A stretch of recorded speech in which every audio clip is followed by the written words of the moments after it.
bonjour. Merci d'être aussi nombreuses et nombreux en ce jeudi soir pluvieux d'octobre pour cet événement citoyen.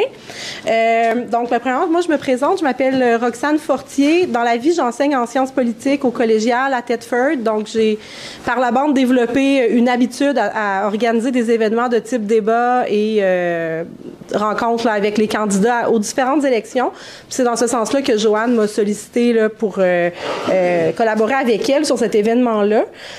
Puis pour commencer, bien, on voulait commencer par saluer la sagesse des lieux qui ont donné naissance au peuple autochtone qui a foulé ce territoire avant nous. Nous tenons à souligner que l'événement de ce soir a lieu sur le territoire ancestral Wabanaki, qui signifie peuple des terres de l'aube. Donc, merci pour l'utilisation de ce territoire.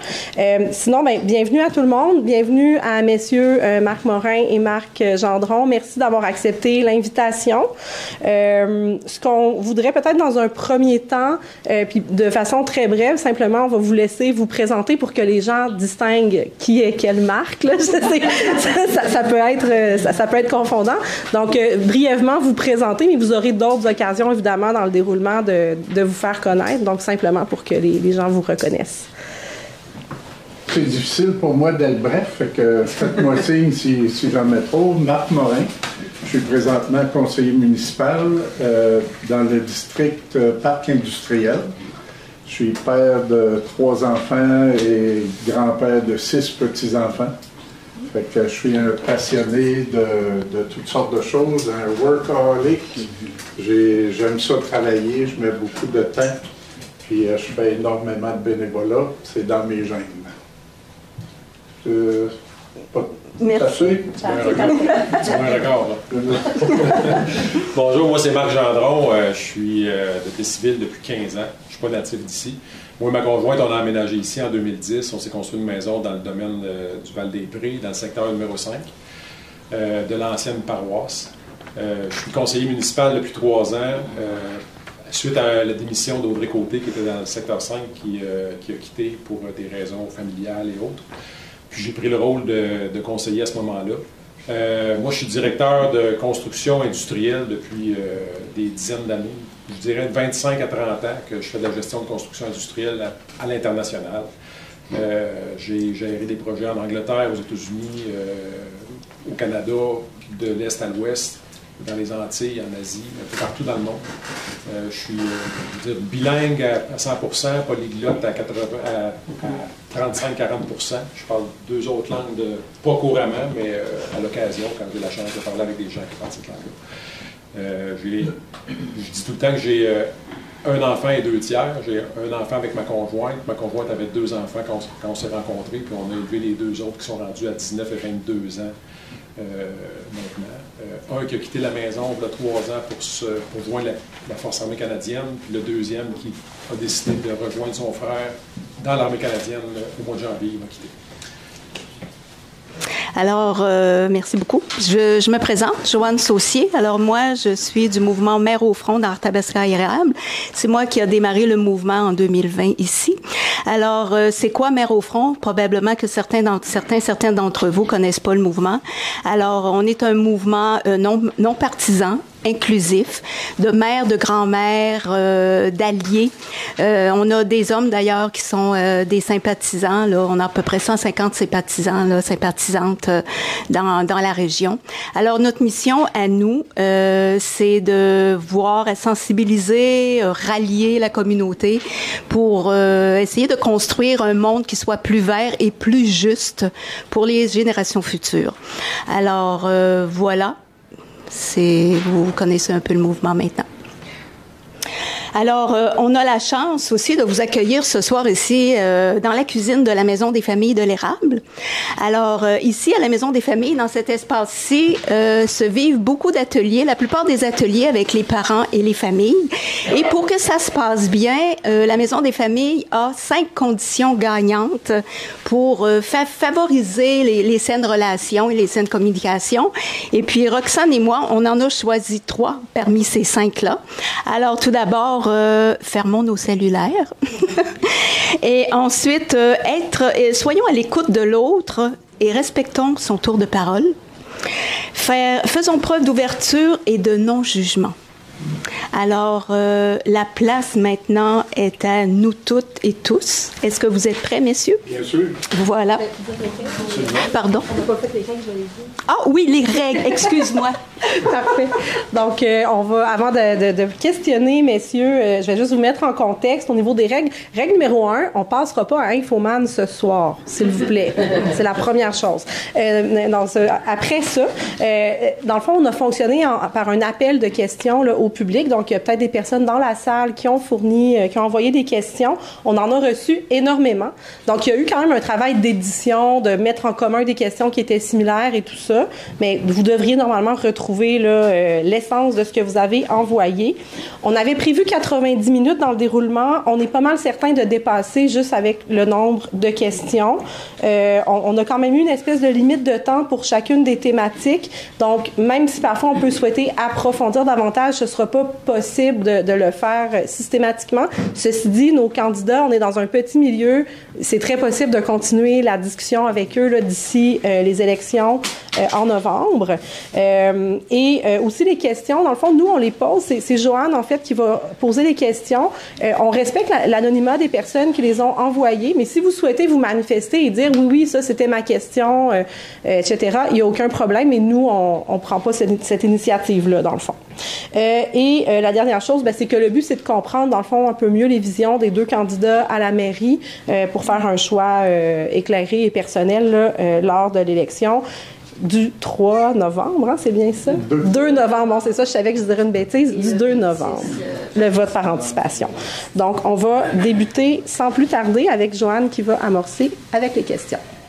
Merci, c'était important de défiler un peu le déroulement, comment ça va se passer. Merci. Alors, on débute avec la thématique de la démocratie municipale et le rôle des maires et conseillères. Alors, en ouverture, comment voyez-vous le rôle de maire? Quelle est la plus grande qualité d'un maire selon vous? Voilà. Moi? Merci.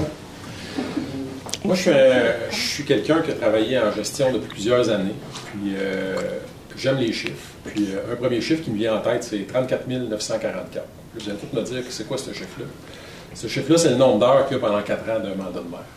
C'est le nombre d'heures où est-ce qu'un maire doit être à l'écoute de ses citoyens, à l'écoute des entreprises, à l'écoute des organismes à but non lucratif, puis sans égard du style de personne, sans égard des gens qui sont en avant de nous. Il faut être à l'écoute, puis il faut être capable de trouver les réponses à leurs besoins. Puis ça, c'est important pour moi. Puis à partir de là, une fois qu'on a les réponses à leurs besoins, il faut être capable d'expliquer à tous les participants, à tous les gens de la ville, quelles sont les solutions qu'on va appliquer pour eux autres. Puis il faut être capable de synthétiser ces informations-là, puis les faire accepter par la majorité de la population et dans toutes les sphères. Que ce soit agricole, résidentiel, commercial, industriel, que ce soit pour les organismes à but non lucratif comme l'AFE, comme la Maison des familles, la Maison des jeunes. Chaque personne dans la ville a un besoin. Chaque personne a le droit de demander, de faire sa demande à son besoin. Nous, notre responsabilité, c'est d'être à l'écoute, de pousser dans cette direction-là. Un maire, c'est comme un agriculteur. Un bon agriculteur, il marche sa terre. Un maire, c'est quelqu'un qui est près de la population, qui les rencontre, qui les écoute, et qui essaie de répondre à leurs besoins, ce qui n'est pas toujours possible, mais il doit être capable de justifier ses décisions du conseil-là. Parce qu'un maire ne prend jamais de décision seul, un maire prend des décisions avec son conseil. Les organismes communautaires, c'est drôlement important. Chaque fois qu'on investit $1 dans un organisme communautaire, au bout de 6 ans, on sauve $12 au niveau de la santé. C'est pas rien. Fait que le rôle des organismes communautaires, c'est important. Un maire doit connaître ces organismes communautaires-là et travailler avec eux pour le bien de la population. Un maire, c'est un chef d'équipe. Il doit être capable d'être rassembleur avec son conseil. Il doit être capable de donner des bonnes responsabilités à chacun de ses conseillers et conseillères selon leur capacité, je dirais, ou leur volonté également. c'est quelqu'un qui va être capable de transmettre les visées du conseil à l'administration. Ce qu'il faut savoir, c'est qu'il y a une différence entre le politique et l'administratif.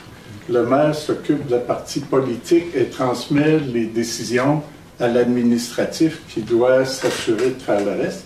Le maire, c'est également quelqu'un qui va avoir le rôle de vigie, c'est-à-dire de s'assurer que ce qui a été décidé par le conseil soit appliqué. Le maire, c'est quelqu'un aussi qui doit gérer les fonds publics, c'est-à-dire vos taxes.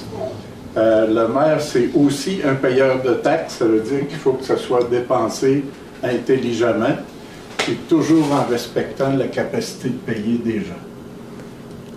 Merci. On n'avait pas précisé, on va cibler des temps de réponse de 2 minutes là, qui a été exactement atteint. Dans le fond, il n'a pas dépassé par M. Morin. Donc, je vais me permettre, là, quand les réponses se prolongent un peu, de dire gentiment en conclusion à certains moments pour qu'on entre dans notre temps. Mais là, je n'aurais pas eu besoin de le faire. Donc, voilà. Bien, je pense qu'on visait à peu près pour chacune des questions, à peu près 2 minutes, puis on décidera d'étirer peut-être. Ouais. C'est vous les patronnes. C'est ça, exactement. C'est Roxane, la gardienne du temps. Alors, d'autres questions sur la gouvernance municipale, les responsabilités du maire et l'organisation des relations avec le conseil municipal seront posées. Voici une question. Comment favoriser l'expression des désaccords inévitables en démocratie, tout en préservant des rapports humains sains au sein du conseil municipal? Voilà. On pourrait alterner, par exemple. Oui. Ça peut être M. Morin qui commence cette fois-ci. Oui. La démocratie, ça ne veut pas dire qu'on doit tous penser pareil. La démocratie, c'est aussi accepter que quelqu'un est contre.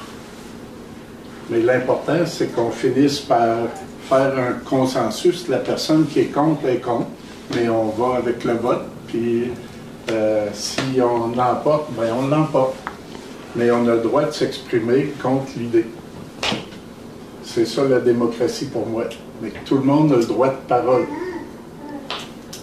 Merci. Dans le fond, effectivement, c'est le droit de parole de tous les citoyens qui vont vers les conseillers. Puis les conseillers au conseil municipal, eux, vont rapporter les informations à l'organisation du conseil. Puis c'est de bien s'entendre en bout de ligne. Puis l'idée d'avoir fusionné la paroisse et la ville, c'était aussi d'aller chercher un consensus de plusieurs citoyens qui espéraient avoir cette fusion-là. Puis c'est la démarche qu'on a utilisée de bonne entente au cours des dernières années. Il y a toujours des défis à réaliser dans la gestion d'une ville. Il y a toujours des discussions contraires, des discussions qui peuvent aller dans différentes directions. Il faut être capable d'amener nos gens, nos conseillers à sortir le plus d'informations possible. Il faut les laisser discuter, il faut les laisser parler, il faut les laisser s'exprimer. C'est la parole des gens, des citoyens de la ville de Plessisville. Puis en bout de ligne, c'est d'arriver à avoir des discussions saines dans un conseil, d'avoir des discussions animées mais saines, puis des discussions où on va faire sortir toutes les idées qui peuvent améliorer la situation d'un sujet discuté.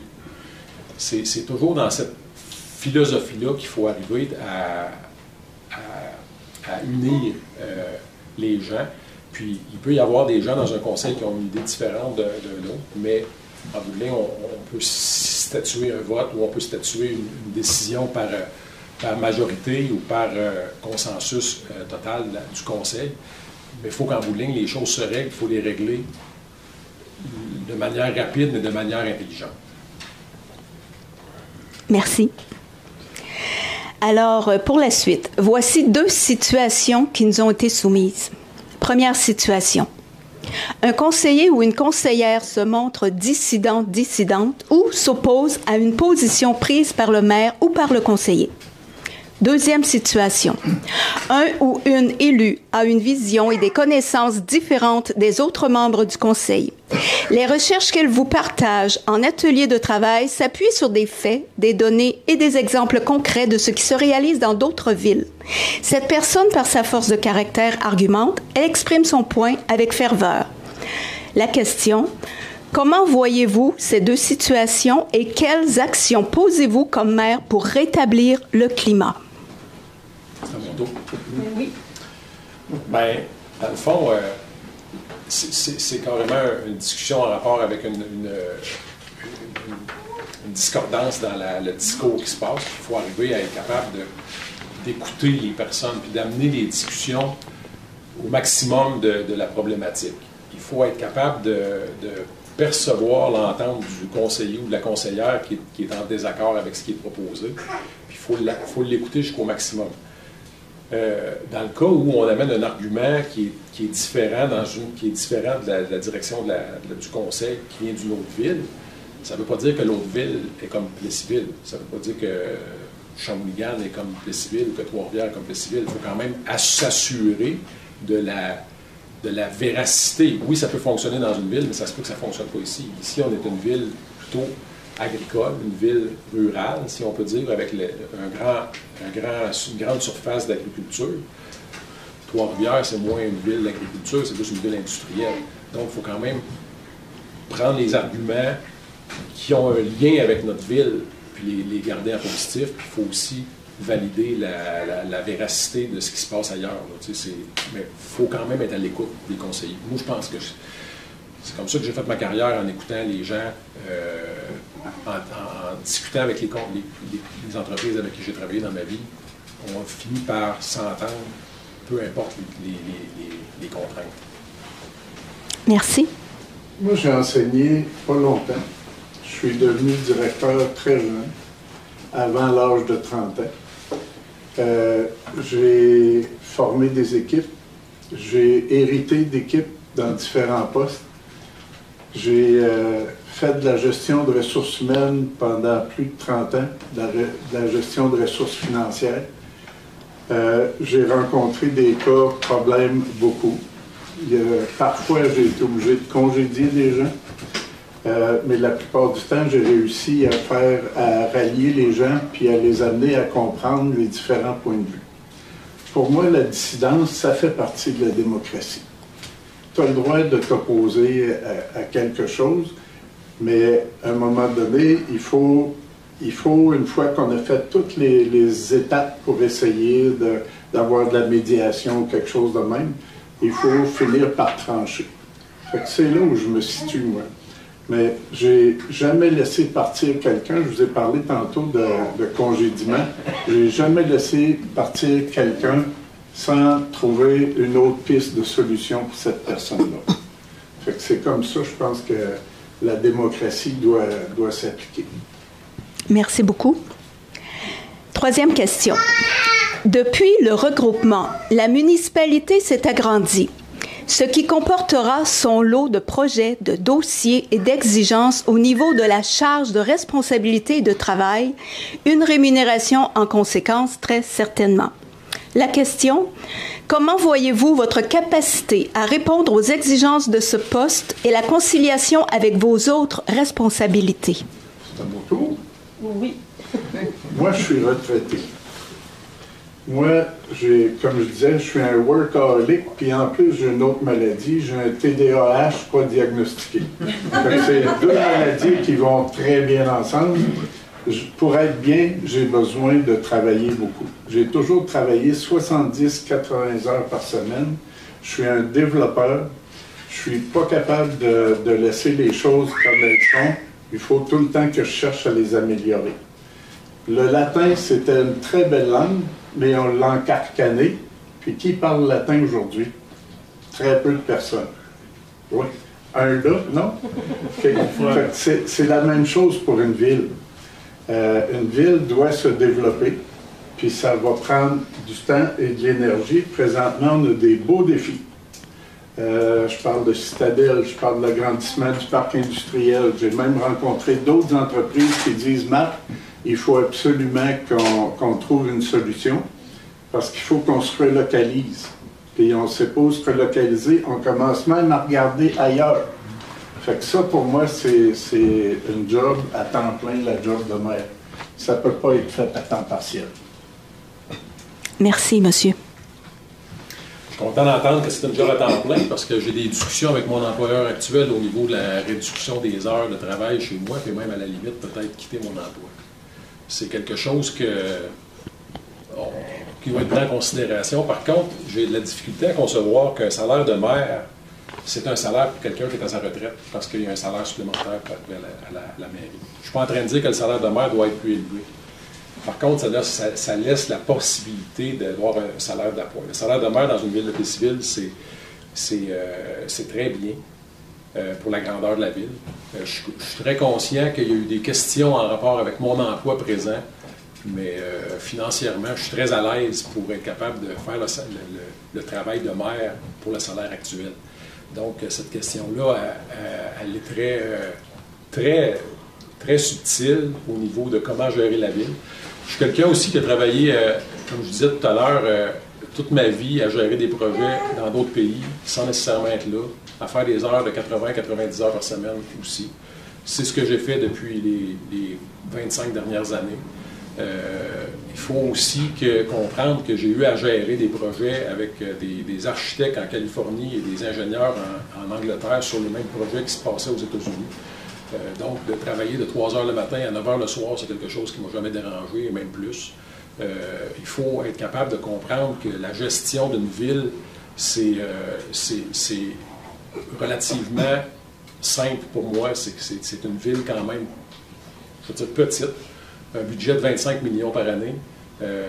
Habituellement, j'ai eu la gestion de projets entre 25 et 30 millions de dollars par année à la raison de 3 ou 4 projets par année.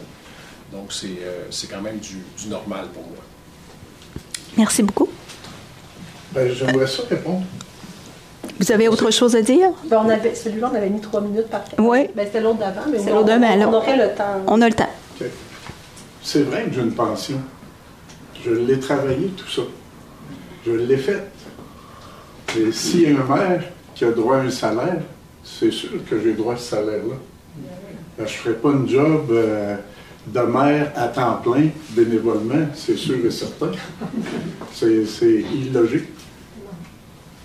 Est-ce que j'ai un droit de réplique? Oui. J'ai pas mentionné que le maire n'avait pas droit à un salaire, c'est pour ça que j'ai dit.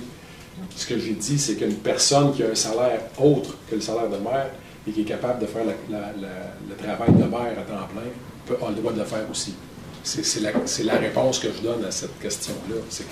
Peu importe que quelqu'un soit retraité ou pas retraité, si quelqu'un veut faire une fin de semaine sur 2 dans un travail pour aller ramasser des fraises dans un champ de fraises, il a le droit de le faire même s'il est maire. Ça n'empêche pas qu'une personne doit être à l'écoute de ses citoyens. Merci. C'est complet? Merci beaucoup. Alors, la prochaine étape, bien-être et sécurité des citoyens et citoyennes. Voici des préoccupations en lien avec l'offre de services de santé de proximité et l'offre de travailleurs de rang. Voici la première préoccupation. L'accès à des soins de santé au CLSC de Plessisville. Voici. En 2021, un comité de citoyens-citoyennes proposait de mettre en place un centre de santé régional de l'érable au CLSC de Plessisville afin d'élargir l'accès à des soins de santé, entre autres pour faciliter l'offre aux personnes n'ayant pas de médecin de famille. Le comité en question avait reçu l'appui de 12 000 signatures de la population de la MRC de l'érable. Ce projet ne remplacerait pas le rôle du CIUS, ni des hôpitaux, ni du GMF. Ce projet qui serait en complémentarité avec les autres services concerne le politique, à la fois le provincial et le municipal. D'ailleurs, messieurs, vous avez reçu un document récemment avec les grandes lignes là, de ce projet-là. La deuxième préoccupation maintenant. Il existe de la détresse psychologique dans le milieu agricole à cause des nombreux défis qui rendent les agriculteurs-agricultrices plus susceptibles de développer des troubles anxieux et dépressifs. Il y a un besoin de ressources en soutien pour ces personnes à risque par la présence d'un travailleur ou d'une travailleuse de rang qui aurait accès à un local pour faire ces rencontres. Alors, la question maintenant. Pourrons-nous compter sur vous pour faire avancer ces deux dossiers? Quelles seraient vos solutions pour y arriver? Bien, absolument. Il faut absolument que le CLSC s'installe à Plessisville. Il faut qu'on revienne avec ce qu'on avait au niveau du service de proximité avec les citoyens. Présentement, il manque plusieurs médecins dans la région. Il faut mettre la pression sur le gouvernement provincial pour être capable de nous ramener cette entité-là à Plessisville. Puis, parallèlement à ça, quand on parle de travailleurs de rang, on se rend compte qu'il y a beaucoup d'agriculteurs à Plessisville qui ont des difficultés financières, des difficultés de santé, des difficultés de travailleurs aussi. Ça n'aide pas à leur santé physique et mentale. Donc, ça prend des gens qui supportent ces gens-là. L'UPA supporte les travailleurs de rue. L'UPA pousse pour que ces gens-là restent, mais la Ville doit aussi rester imposante dans cette décision-là de garder les travailleurs de rue et d'autant plus de garder, de ramener des médecins dans la région. C'est près de 7 médecins qui manquent rapidement. On doit avoir des énergies mises dans cette situation-là. Il y a plusieurs personnes qui n'ont pas de médecin de famille au Québec, mais il y en a plusieurs à Plessisville. On doit avoir ce service de proximité-là le plus rapidement possible qui nous revient dans la région. Merci. J'en suis un orphelin de médecin. Je suis diabétique, je fais de la haute pression, puis ma glande thyroïde, elle a sacré le camp il y a plusieurs années. Fait que je suis médicamenté. Quand j'avais un médecin de famille, j'étais aussi suivi par une infirmière à la GMF. J'avais un service impeccable. Quand j'ai perdu mon médecin, j'ai perdu mon infirmière également, ce que j'ai trouvé illogique. Je suis d'accord avec Marc. Le service qu'on avait avant au CLSC, c'est un service qu'on a besoin.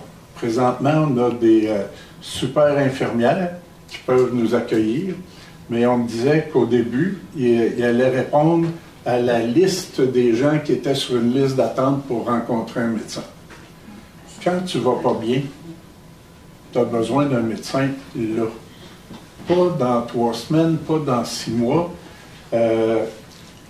Quand on a besoin d'un médecin, mon épouse et moi, on est tous les deux sur nos cellulaires, puis on appelle à tour de bras à partir de 7 heures le matin, clic, clic, clic, clic, en espérant avoir un rendez-vous. Puis on ne va pas chez le médecin pour le fun maintenant, on y va parce qu'on a vraiment besoin. Fait que la santé de proximité, c'est drôlement important, mais la santé, c'est beaucoup plus que ça aussi.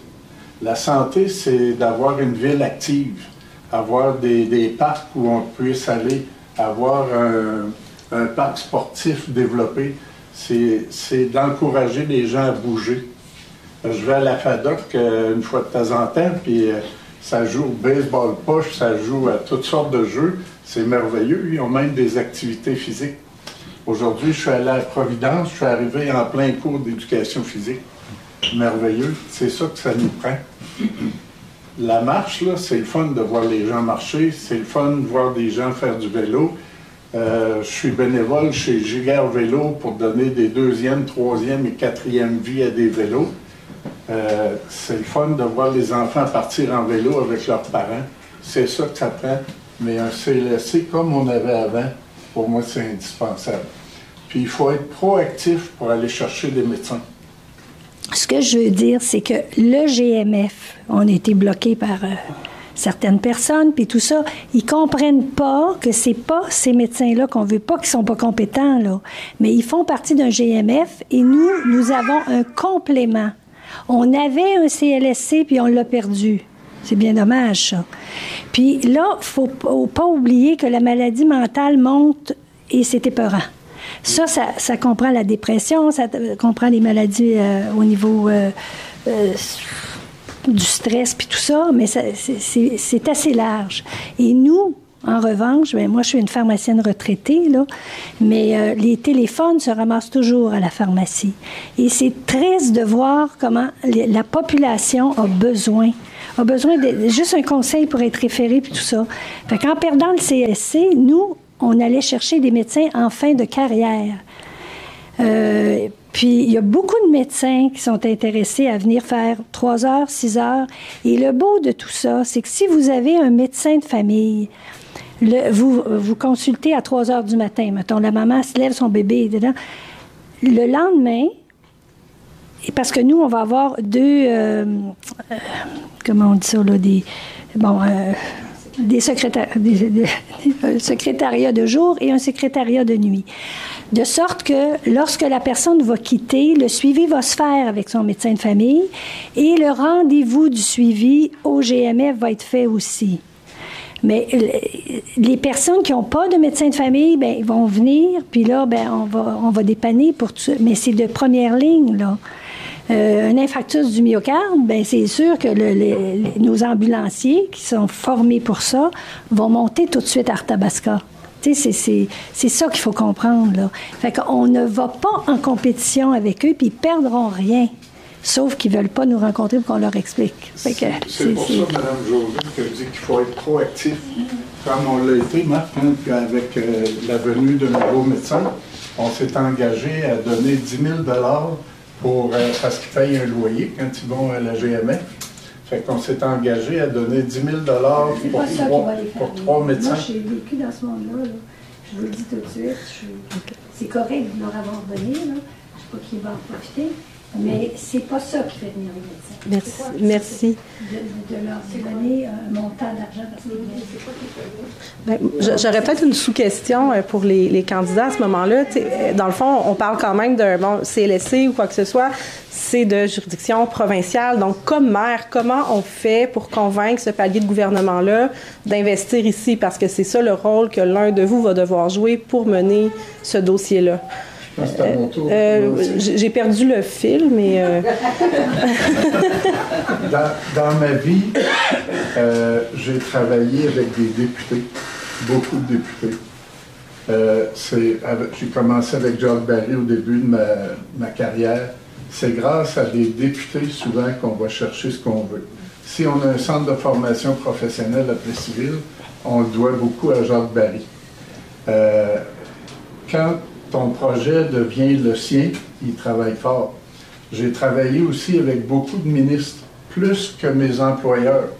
Parce que j'ai été impliqué, j'ai été président du Conseil régional des partenaires du marché du travail du Centre du Québec, ce qui donne accès facilement à rencontrer des ministres et des députés. Fait qu'il faut commencer par là, puis quand ton projet devient le sien, bien là, il t'informe régulièrement, puis il n'arrête pas de travailler avec. Plus un député est fatigant au gouvernement, plus on a des choses.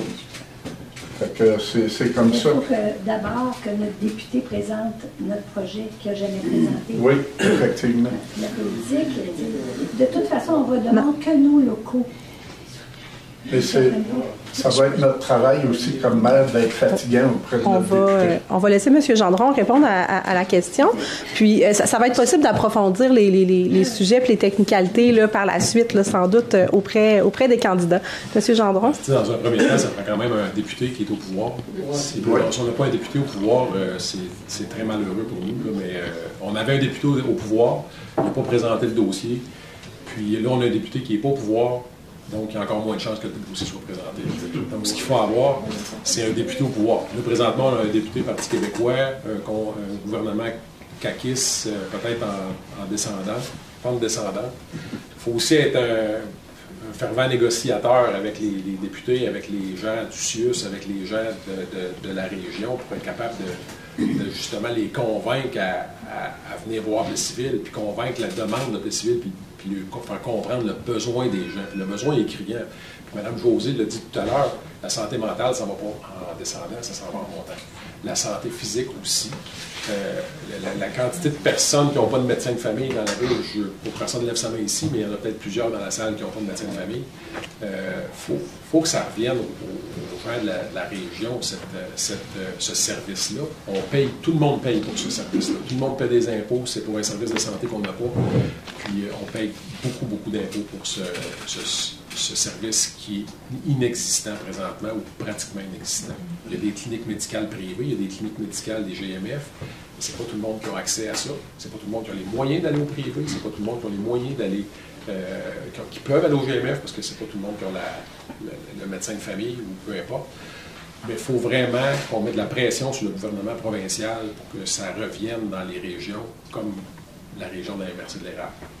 C'est régional, cette solution-là. Il faut que ça soit régional. Parce que dans le cas des médecins, pour le CLSC, c'est pas juste Plessisville aussi, c'est les petites villes autour. Il y a Sainte-Sophie, il y a Laurierville, toutes les villes. On a 11 municipalités. Il faut qu'on habite. Exactement. Mais l'affaire est au pouvoir avec la carte, il n'y a rien fait. Il n'y a rien fait. Mais imaginez s'il n'y avait pas été au pouvoir. Il y aurait encore probablement moins bien fait. C'est ça aussi. Il a fait 0. L'autre aurait probablement fait moins 10 s'il n'avait pas été ça. On aurait perdu un médecin. Mais juste une petite chose. Quand on a une oreille, quand la personne a du mal, n'importe quoi, un problème, juste de se savoir écouter y compris, 50% de la guérison va avoir commencé. Merci. Peut-être, on va passer au prochain sujet après, mais juste comme politologue, je dirais aussi au prochain maire de quand même utiliser le contexte préélectoral provincial, même si M. Boissonneau n'est pas au pouvoir en ce moment, je pense qu'il y a quand même des façons de faire valoir nos revendications locales dans un contexte préélectoral. Donc, j'invite la personne qui sera élue à y réfléchir. Donc, voilà. Sinon, je passe à Joanne avec la sécurité. Alors, un problème de contrôle, je vous présente le contexte. Un problème de contrôle de la vitesse dans les rangs de Plessisville, en particulier dans le rang 10 qui est en ligne droite. Les conducteurs dépassent exagérément la limite permise. Au début du rang, il est indiqué « livraison locale seulement » et des véhicules lourds de tout acabit y circulent 24 heures sur 24. L'inquiétude, beaucoup d'enfants dans le rang. Faudra-t-il qu'une tragédie se produise pour que les autorités mettent des mesures en place? Les vitesses ne devraient-elles pas être régies de la même façon qu'une rue de Plessisville? Vitesse restreinte, permise à toute heure du jour ou de la nuit, type de véhicule permis. La personne qui nous a exposé cette préoccupation exprime qu'après avoir déposé des plaintes aux autorités, ces derniers ont baissé les bras et le problème demeure. La question maintenant? Quelles seraient vos intentions rapides avec cette problématique qui va en s'accroissant? Dans le fond, on a déjà commencé à travailler sur ce projet-là de faire réduire la vitesse dans la ville de Plessisville depuis un certain nombre de mois. On attend quand même que le prochain conseil soit élu pour faire passer faire mettre ça en action. Par contre, c'est pas parce qu'on va faire baisser la vitesse que les gens vont rouler moins vite. Les gens roulent déjà au-dessus de la limite. Si on met une vitesse plus basse, ils vont encore rouler à la limite. Deuxième point, c'est que la Sûreté du Québec, présentement, sont surchargés avec des demandes justement de santé mentale plus que incroyable. On parle d'à peu près 600 demandes par année, 600 appels par année, qui fait en sorte que la Sûreté du Québec n'a pas le temps et n'a pas les moyens de faire de la supervision routière pour arrêter les gens qui dépassent les limites. Donc, la réduction de vitesse, c'est un premier point à faire quand même. Il faut aller vers là. L'éducation des gens, il faut instaurer un système d'éducation, puis un système on a déjà mis en place les radars éducationnels sur 2 tronçons de la ville. On a relevé le fait que ce n'est pas tout le temps en fonction. On a relevé le fait que les gens ne respectent pas ça non plus. Moi, j'habite dans un secteur où je dois passer de la 116 sur la rue Vallée vers du côté paroisse vers la ville 4 fois par jour, 5 fois par jour, puis les voitures qui passent, les voitures, les camions qui passent sur la 116 roulent quand même à 90, 100 km/h à cet endroit-là, de façon très, très, très régulière. C'est une chose qui est inacceptable, c'est une chose qu'il faut faire corriger rapidement. On met de la pression sur la Sûreté du Québec. Le prochain maire va sûrement être sur le comité de sécurité de la ville, de la région, pour être capable de mettre des pressions sur la Sûreté, sur la police. Mais il faut aussi éduquer les jeunes, éduquer les gens à réduire leur vitesse. Puis, parallèlement à ça, les camions lourds, présentement, il y a une problématique de supervision. La police routière pour les camions lourds est un peu en dehors de tout ça depuis quelques mois. Ils font plus d'inspection, ils font plus de vérification. Donc, les camions ont le feu vert pour rouler à la vitesse et rouler de très mauvaise façon. Puis, le gouvernement veut mettre en place des choses avec eux pour régler le problème, mais présentement, on vit avec cette situation-là. La réduction de vitesse, merci, peut y avoir des Gendron. aussi. Merci. Monsieur Morin? Oui. La sécurité, c'est quelque chose qui est primordial pour moi. Dans mon porte-à-porte, je suis allé dans le nouveau secteur derrière la polyvalente, puis j'ai rencontré des parents qui m'ont dit « Marc, regarde ce qui se passe. Il y a des stocks partout, on a même des dos d'âne, puis ça donne absolument rien. Il y a même des gens du coin, du secteur, qui roulent en fou et qui ne font pas de stop. Quand je dis même pas ralentir, là, j'ai vu ça. J'ai promis aux parents avec qui j'étais, mon premier geste, si je suis élu comme maire, c'est d'écrire une lettre à tous les parents de ce secteur-là pour leur faire réaliser le danger. Parce que c'est un jeune quartier, puis il y a plein de petits-enfants qui jouent. Fait que ça, c'est dangereux. Je vais souvent prendre des cafés chez Aléa Café. Des fois, je m'assois dehors, puis je regarde les autos au coin, juste en avant de l'hôtel de ville. Des stops pas faits, il y en a un puis un autre. Je faisais beaucoup de vélo jusqu'à il y a quelques mois. Puis à chaque fois que je sors, puis je suis pas tout petit, hein, je suis assez visible. Puis moi, je fais mes stops avec mon vélo électrique. Mais quand je repars, les autos décident qu'ils passent avant moi. Fait qu'il y en a même un qui dit hey, « Je m'excuse, Marc, que je t'avais pas vu. » OK? C'est dangereux. Fait que ça, c'est quelque chose qu'il faut absolument... Je suis d'accord avec toi, Marc, que l'éducation, ça commence à la maison aussi, mais c'est rendu qu'il va falloir éduquer aussi des parents. Fait que c'est ça qui est un beau défi. Mais il ne faut pas attendre comme aujourd'hui, là, Chantal m'a dit, il y a un monsieur à Princeville qui s'est fait frapper. Un monsieur de 70 ans, qui est entre la vie et la mort. Je ne veux pas ça pour les civils. On a pris beaucoup d'actions, comme si vous prenez le boulevard des Sucreries, ça a été fait comme ça pour sécuriser les enfants qui vont à l'école. Mais dans mon porte-à-porte, j'ai beaucoup de plaintes de personnes de ce secteur-là qui disent « ça n'a pas de bon sens d'avoir fait ça ». Moi, je suis content qu'on ait fait ça. Ils me disent « ça n'a pas de bon sens, la rue est trop étroite ». Bien, c'est pour ralentir le trafic aussi. Fait qu'on prend plein de mesures comme ça. Comment est-ce qu'on appelle ça? Les avancées de trottoir. En conclusion, M. Morin. Oui. Les avancées de trottoir, là, il y a beaucoup de gens qui bougonnent après ça. Ça a été aussi fait pour la sécurité des gens. Fait que, c'est ça. Alors, merci beaucoup, messieurs. Alors, la prochaine question va être de la part de la Maison des Jeunes, l'Express 12-18. On se demandait, avec la Maison des Jeunes et pour la plupart des jeunes, quelle est la place que vous allez nous accorder durant votre mandat de maire cette année? C'est moi, je pense que c'est à mon tour. Oui. Bien, moi, j'ai été animateur dans la première Maison des Jeunes de Plessisville. J'ai passé ma carrière à former des jeunes, à travailler pour le bien de la communauté, à fournir de la main-d'œuvre aux entreprises. Fait que pour moi, la parole des jeunes, c'est drôlement important. C'est vous autres qui allez nous dire ce dont vous avez besoin. Je te donne un exemple. Il y en a qui sont venus nous voir pour nous dire nous autres, on voudrait avoir un beau terrain de basketball. Le seul qui a un petit peu d'allure, c'est celui de l'école Saint-Édouard. C'est là qu'il y a du monde qui va jouer. À la Maison des Jeunes, vous en avez un beau aussi. C'est pas tous les jeunes qui y vont, mais en tout cas, si jamais vous avez la chance d'aller visiter la Maison des Jeunes, c'est un bijou, on peut être fiers. La parole des jeunes, ça compte parce que vous êtes les adultes de demain.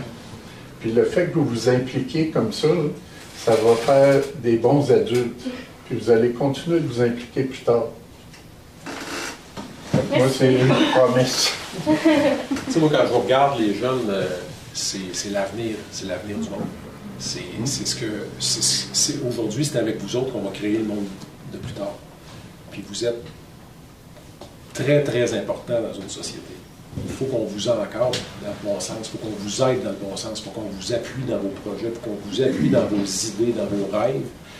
Puis, la Maison des Jeunes, je l'ai visitée plusieurs fois à Plessisville, je la trouve fantastique, je trouve ça triste que mon petit garçon n'y aille pas, parce que j'aimerais ça qu'il y aille, il y a d'autres intérêts, c'est correct, mais cette Maison des Jeunes-là à Plessisville, c'est une des plus belles que j'ai vues de toutes les maisons des jeunes que j'ai visitées. Elle est bien gérée, les jeunes s'impliquent. Il faut continuer à vous aider dans cette mission-là que vous avez. Il faut qu'on vous amène d'autres personnes pour vous aider, d'autres jeunes pour vous aider. C'est quelque chose que, pour moi, là, la jeunesse, là, c'est vous qui allez gérer la ville dans 20 ans, dans 10 ans, dans 30 ans. C'est vous qui allez gérer le monde plus tard. C'est important que vous soyez appuyés par tous les citoyens de la ville, par le conseil de ville, par la ville au complet. Une ville, des enfants, des jeunes, ça s'éduque par une ville, ça s'éduque par un village. ça s'éduque par les gens autour de vous autres. On doit vous pousser à être. Qu'est-ce que vous voulez être dans la vie? Parfait, merci. On a planté des arbres ensemble. Oui. On n'a pas fini d'en planter. La Maison des Jeunes est toujours là quand la ville en a besoin. Merci. Alors, tu es rendu à la deuxième, puis tu peux mettre le micro. Hein. Plus haut? Ben, juste ici. Tu coupes tantôt. Quelle importance la protection de notre environnement aura dans votre mandat? L'environnement, c'est quelque chose de super critique présentement, pas seulement dans la ville, mais partout sur la planète. On voit des catastrophes climatiques arriver, on voit des réchauffements c'est la première pluie qu'on a depuis environ 2 mois et demi. On voit les niveaux de rivières baisser, on voit les niveaux de chaleur augmenter, tout est déphasé. Il faut que les gens prennent conscience de ce qui se passe présentement, maintenant, et pas attendre. On doit agir maintenant. Il faut qu'on prenne des décisions pour le futur. Encore là, prendre des décisions pour le futur, c'est prendre des décisions pour les jeunes. Donc, on prend des décisions pour vous autres, il faut qu'on prenne les bonnes décisions. Il faut arriver à incorporer tous les secteurs de la société, puis être capable de trouver un consensus avec tout le monde pour être capable de générer une atmosphère meilleure. Puis quand je parle d'atmosphère, je parle de l'air, je parle de l'eau, je parle du ciel, je parle de tout ce qui est autour de nous autres, pour qu'on puisse évoluer correctement, puis qu'on puisse vivre pendant des décennies, des centaines d'années. L'environnement, pour moi, c'est drôlement important. Chez nous, j'ai 4 barils récupérateurs d'eau de pluie. C'est avec ça que j'espérais arroser mon jardin cet été. La sécheresse a eu raison de mon jardin. J'ai eu une carotte cette année. Une bonne carotte ou? Non. J'ai un composteur chez moi. La ville, on fait beaucoup déjà, mais il ne faut pas arrêter. Chantal et moi, ma conjointe, on a fait le tour de la rivière Bécancour. Parti de Thetford, on a fait Inverness, on a fait Lister, on est revenu Sainte-Agathe, Lister, on est revenu par Notre-Dame-de-Lourdes. À beaucoup d'endroits, j'aurais pu traverser la rivière à pied, puis des fois sans mouiller mes bas. C'est préoccupant. Les experts prédisent que vers l'année 2080, on va avoir 50 jours par année au moins de plus de 30 degrés. Ça veut dire, je suis d'accord avec Marc, il faut agir aujourd'hui pour éviter des difficultés demain. À la ville, on a différents plans qui nous préparent à l'avenir. Je vous donne un exemple. Il y a des répercussions même sur les pompes qui amènent nos choses. Si on manque d'eau, on peut avoir une surchauffe des pompes. Ça, c'est prévu dans nos plans. Il faut limiter les zones de chaleur. Les zones de chaleur, c'est un peu comme Metalplast a fait dans son stationnement de sa nouvelle usine. Ils ont fait un stationnement vert, comme à l'hôtel de ville. On a dernièrement planté des arbres sur le nouveau terrain de Plessis-Tech. Fait que les arbres, si vous allez à l'école des métiers, là, le monsieur Morin ici, avec des employés de la ville puis des bénévoles à 4 pattes à terre, on a planté un paquet d'arbres fruitiers parce qu'on veut, dans 1 an ou 2, que les gens prennent une marche, puissent se prendre une pomme, une poire. C'est vert, c'est... En conclusion... passionné, hein? Oui, absolument. Mais en fait, le code, c'est quand je prends le micro, c'est que ça va venir éventuellement. Fait que je ne sais pas si vous me voyez bien ou pas, mais ça peut vous aider. Est-ce que tu étais satisfaite des réponses au sujet de l'environnement? On va passer à ta 3e question.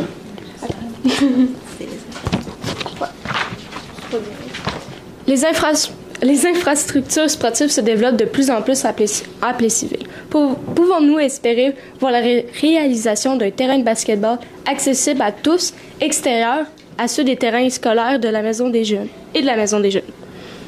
La réponse, je l'ai donnée tantôt, c'est oui, mais on a d'autres besoins aussi.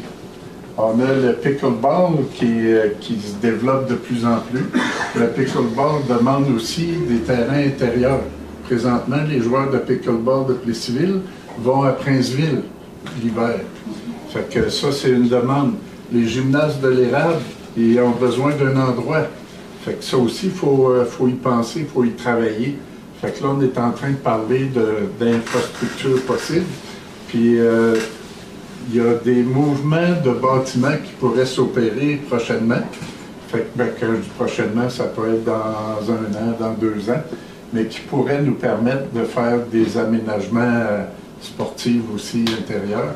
On travaille également aussi la ville avec le centre de services scolaires pour le développement aussi.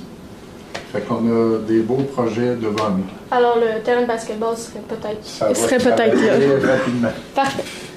Effectivement, le terrain de basketball, c'est un projet qu'on a parlé à la ville dans la dernière année. Oui, il va sûrement y en avoir un. C'est dans le jeu de cartes présentement qu'on va amener. Il y a d'autres infrastructures, justement. Il y a un skate park qui est désuet à modifier, qui peut être intéressant à soit repositionner ou à améliorer à sa place actuelle. Il y a des terrains de soccer qui peuvent être manquants, à la limite. Là, le soccer prend de l'ampleur aussi. Il n'y a pas vraiment d'espace pour dans les zones actuelles, mais on travaille pour essayer de trouver des solutions. Le baseball reprend de l'ampleur. Il y a plein de sports qui prennent beaucoup d'ampleur. Puis, on est dans une ville en santé. Les gens, on voit que les gens sont en santé ici, physique. Ils veulent beaucoup faire d'exercices physiques. Les surfaces de soccer, j'apprenais cette semaine qu'il y a environ 300 joueurs civils qui jouent au soccer, adultes et enfants. Avec 5 terrains, ça commence à être un peu saturé. Les périodes de jeu, puis la période d'été est très courte. Donc oui, terrain de basketball, c'est super. On est les deux d'accord. Puis j'aime jouer au basketball aussi. Merci. Merci. Merci beaucoup. Merci beaucoup à la Maison des Jeunes. Oui. C'est le fun que vous soyez là. Bravo.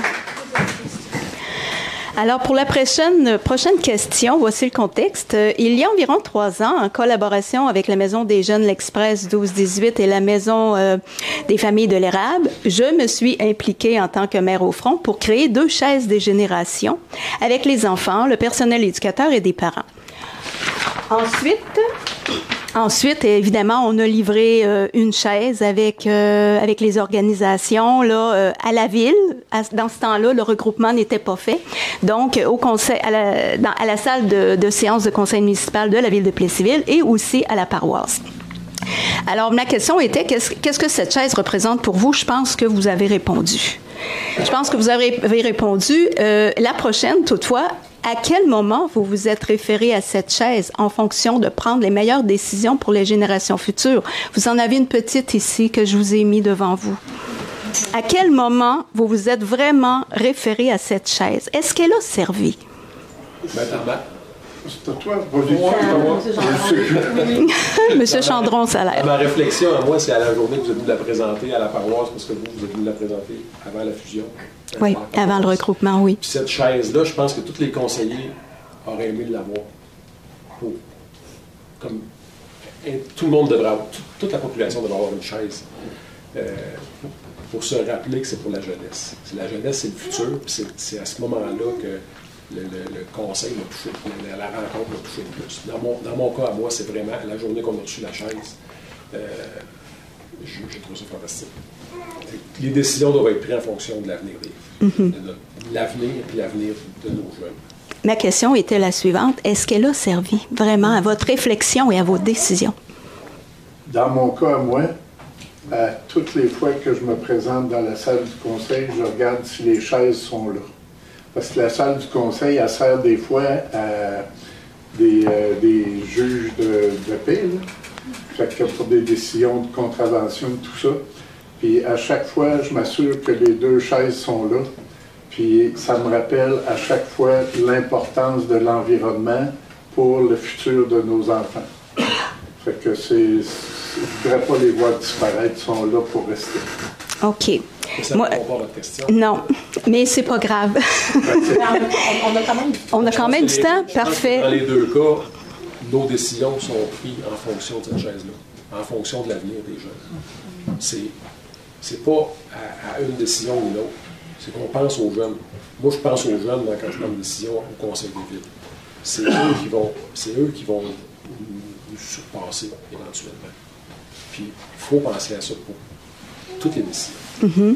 Quand on a accepté les chaises, c'est un engagement qu'on a pris. Parce qu'on aurait pu dire, ben non, c'est pas. Ça a été fait par des jeunes. Fait que ça, c'est comme une obligation.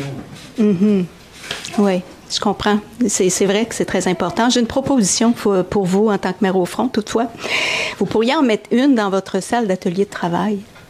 Parce que vous avez, je crois, une salle d'atelier de travail. On n'aurait pas pu. Ah, c'est trop petit. Trop petit. Mais avec le prochain conseil, c'est certain. Okay.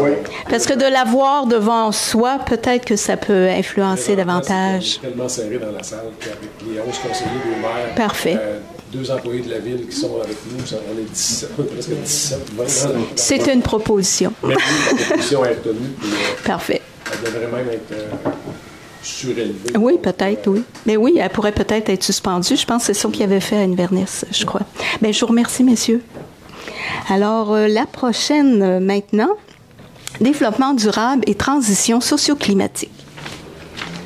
Alors, voici une mise en contexte. Selon la loi québécoise sur le développement durable, la notion de développement durable n'inclut pas seulement le respect de l'environnement, mais également la santé et la qualité de vie, l'efficacité économique et la protection du patrimoine culturel. La présente section traite donc de développement durable au sens large. Alors, la question d'ouverture de la thématique. Comment pensez-vous être en mesure de conjuguer le développement économique et la protection de l'environnement? À chaque fois qu'on a des projets de développement économique, on demande aux nouvelles entreprises ou aux nouveaux commerces d'avoir une pensée verte. Par exemple, si vous allez chez Fruits d'Or, vous allez voir qu'il y a eu beaucoup d'arbres de plantés. Il y a des stationnements verts qui s'implantent. C'est comme une obligation maintenant de collaborer pour des projets comme ça. Les entreprises aussi sont de plus en plus soucieuses, puis on les aide tant qu'on peut, des économies d'énergie. Si je prends Fruits d'Or, il y a des belles choses qui se font actuellement. On a un projet aussi de serre de fraises. Puis ce qui est regardé, c'est utiliser des pertes de chaleur de certaines entreprises pour chauffer des serres. Fait que ça, c'est le genre de préoccupation qu'on a. Le développement économique, c'est aussi les commerces. Les commerces, faut en attirer de plus en plus. Il faut avoir des quartiers aussi où on va mettre des zones vertes. Actuellement, c'est 10% de chaque espace réservé du développement résidentiel qui obligatoirement doit être un parc ou une zone verte. L'adaptation au changement climatique, là, il y a des choses qu'on ne pourra pas contrôler, comme les fortes pluies qu'on a eues au début de l'été, là, où on a eu 2 pieds d'eau sur l'île. Il faut aménager comme des parcs éponges, il faut aménager des noues végétalisées, comme dans le bas de l'avenue Saint-Louis. On ne peut pas développer économiquement sans penser à la protection. Il n'y a pas une entreprise qui aimerait ça que son usine soit inondée non plus. Fait qu'il faut absolument qu'on aménage comme des bassins de rétention, comme on a dans le parc industriel. Il y a plein de choses qu'on doit mettre en place comme ça. Merci. Présentement, avec le projet de développement du parc industriel, les entreprises comme la serre de fraises demandent beaucoup d'énergie qui est présentement perdue par d'autres entreprises du parc industriel. On parle que ce soit VOG qui font des séchoirs ou que les congélateurs de fruits dans le parc industriel perdent environ 95% de leur chaleur dans l'atmosphère. L'idée, c'est d'avoir des récupérations de chaleur pour avoir une économie circulaire. Fait qu'on pourrait circuler cette chaleur-là dans les entreprises qui en ont besoin. Il y a des entreprises dans d'autres villes, puis j'ai déjà travaillé sur des projets du genre où est-ce qu'ils récupèrent leur propre chaleur pour chauffer d'autres secteurs du bâtiment. Ici, présentement, on en perd beaucoup de cette chaleur-là. Il y a aussi le fait de développer des zones de récupération d'énergie, que ce soit pas des séchoirs, mais des incinérateurs pour récupérer les déchets dans certaines usines qui vont présentement être incinérés à des longues distances. Il y a c'est des technologies qui existent, il faut avoir les projets pour le faire. Dans la construction résidentielle aussi, il peut y avoir des maisons. Il y a M. Lemieux qui travaille sur les projets qui est ici dans la salle, où est-ce qu'il va y avoir des développements résidentiels à faire. Il faut qu'ils soient bien pensés pour le futur, il faut qu'ils soient bien pensés avec des zones vertes. Bien que Presqu'île, c'est 90% de zones vertes autour de la ville, il faut quand même, en construisant des nouvelles maisons, d'avoir des secteurs à bien aménager. Dans la ville comme telle, on manque de secteurs, on manque de zones vertes, on manque de parcs présentement. Donc, il faut bien quand on va construire, il faut bien les réfléchir, il faut bien penser au côté îlots de chaleur, pour enlever les îlots de chaleur pour avoir des îlots verts. Merci. C'est complet. Alors, la prochaine thématique, c'est l'approvisionnement en eau. Voici le contexte. Le ministère de l'Environnement s'inquiète de l'impact des fermes de canneberge sur la disponibilité en eau dans les bassins versants de la rivière Bécancour. Pour votre information, sur 86 fermes de canneberge au Québec, 62 sont situées dans le secteur du bassin versant de la rivière Bécancour. Autre information, la pression exercée sur cette industrie actuellement sur la rivière Bourbon est de 33 %. À plus de 30 %, le ministère de l'Environnement du Québec considère qu'un bassin versant est fortement sous pression. De plus, le ministère admet dans son rapport qu'il n'a pas pris en considération dans ses calculs les besoins agricoles en eau des autres types de cultures. La question. Étant donné que la rivière Bécancour abreuve notre municipalité qui se trouve directement impactée par l'utilisation d'eau de ces entreprises, quelle est votre position et vos solutions proposées dans ce dossier? Moi, je pense qu'il faut premièrement s'assurer que les entreprises agricoles, comme les cannebergières ou les entreprises comme Agropur ou Saputo, on doit avoir une mainmise sur leur utilisation d'eau potable pour s'assurer que le débit qu'ils reçoivent est le bon requis. Et à la limite, s'il est trop élevé, il faut le ramener à un niveau respectable, premièrement. Deuxièmement, effectivement, là, cet été, il y a eu une diminution d'eau majeure dans la ville. Par contre, la Ville a déjà entrepris des discussions avec les entreprises au niveau de leur réduction de l'eau potable. J'ai vu dernièrement là, des systèmes de nettoyage de canneberge qui utilisent de l'eau en quantité industrielle. C'est certain qu'ils la réutilisent, cette eau-là, mais une fois qu'elle est utilisée, elle est non potable, elle a été usée. Il faut qu'on trouve des solutions aussi avec des firmes d'ingénieurs pour être capable de trouver des manières de réduire leur consommation au maximum. Une usine comme Agropur utilise environ 50% de l'eau de la ville au complet. Il faut comprendre que cette eau-là, elle est utilisée pour du nettoyage, pour du raffinement, des choses comme ça. Puis ensuite de ça, on parle d'agriculture. Les bovins, un bovin boit environ 200 litres d'eau par jour. C'est énorme. Plus d'eau pour les bovins, plus de lait, plus de fromage, plus de nourriture dans notre société. L'agriculture est super importante, mais il faut quand même qu'il y ait des réglementations qui soient respectées, des réglementations qui soient modifiées à la limite avec certaines entreprises dans les région. Monsieur Morin. Il y a encore des demandes pour l'installation de cannebergières dans la région, mais depuis 2020, le ministère de l'Environnement retient ces demandes-là, justement à cause de l'analyse qu'ils sont en train de faire pour l'approvisionnement en eau. C'est vrai que la rivière Bécancour, j'en ai parlé tantôt, mais j'ai passé beaucoup de temps avec Guy Dittner, qui a travaillé pendant plus de 40 ans sur la gestion de l'eau à Plessisville. Et il m'a expliqué qu'on n'avait pas à s'inquiéter pour le moment, mais on a eu une grosse sécheresse cet été, puis on n'a pas manqué d'eau. On a demandé aux gens de réduire leur consommation. On est allé jusqu'à demander au lave-auto d'arrêter de fonctionner pendant un bout de temps. C'est pas l'eau qui est tombée ces derniers jours qui va changer beaucoup, beaucoup. Il y a beaucoup de gens dans la région qui manquent déjà d'eau. Il y a des agriculteurs qui manquent d'eau. Dans le coin de Saint-Ferdinand, il y a des agriculteurs qui vont chercher de l'eau directement dans le lac. Nous, on a la rivière ici qui passe. Il y a déjà eu une analyse de fait si on pouvait puiser notre eau là. Il n'y a pas assez de volume d'eau pour puiser notre eau là. Puis il faudrait la traiter d'une autre façon que celle qu'on traite là, qui part de Notre-Dame-de-Lourdes puis qui fait 14 km sans venir. Il ne faut pas que vous pensiez qu'AgroPure, il prend de l'eau qui a été traitée. C'est de l'eau brute qui rentre chez AgroPure.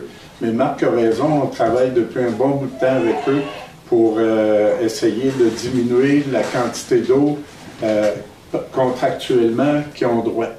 Parce qu'ils n'utilisent pas tout ça. Fait que ça permet de libérer de l'eau pour d'autres personnes.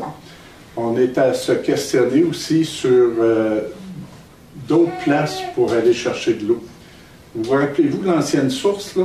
Moi, quand je suis arrivé à Plessisville, on allait chercher de l'eau, là, on descendait les escaliers, puis on remplissait nos cruches. Cette source-là existe encore. Elle se jette direct dans la rivière. Fait qu'il y a peut-être quelque chose à faire. Selon M. Dickner, et il faudrait y penser un peu. Il y a déjà eu un projet de lac. Il appelait ça le lac Lair. Le lac Lair, je vois des oui. Ce lac Lair-là, ben, peut-être qu'un jour, il va falloir qu'on y pense. En conclusion, c'est aussi la prochaine question. C'est pour ça que je me permets aussi de vous interrompre. Merci. Oui, c'est ça, parce que ça va suivre. Mais, Joanne, oui. tu permets-tu une... Oui. Ben, est-ce qu'on peut passer à ta question, Normand? Oh, est-ce qu'on peut passer à ta question? Est-ce que c'est en lien avec ta question? Avec... Elle était pas dedans? Non. Est-ce que je vais la poser, puis c'est pas ça, t'interviens? Merci.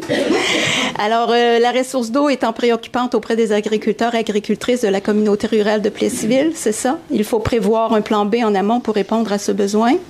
Est-il possible d'étudier l'éventualité d'avoir une prise d'eau directe à la rivière Bourbon? Mais là, je pense que M. Marc vient d'en parler. Pour alimenter les deux secteurs de Plessisville, rural et urbain, c'était-tu en lien avec ça ou c'était... On en rajoute un petit peu. Vas-y donc.